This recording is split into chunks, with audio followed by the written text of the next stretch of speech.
Well, here I am, April 6th.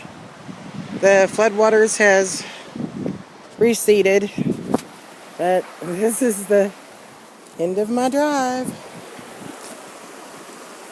It's all carved out. Here it is in the corner where it's actually wanting to go into the culvert. That's all. But the water itself started to dig it out because that's where it's wanting to go. But instead, it went this way.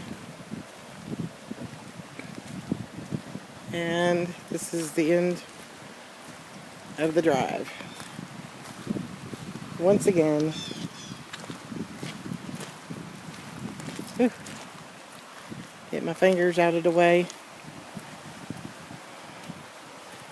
Look at that. That's just all carved out. Dangerous. Very, very dangerous. So that's it.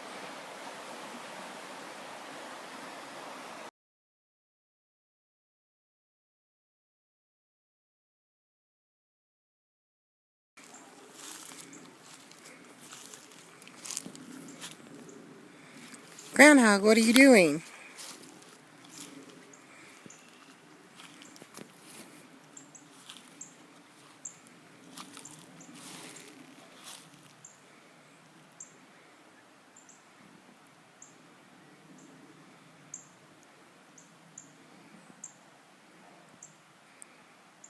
It's just a little one.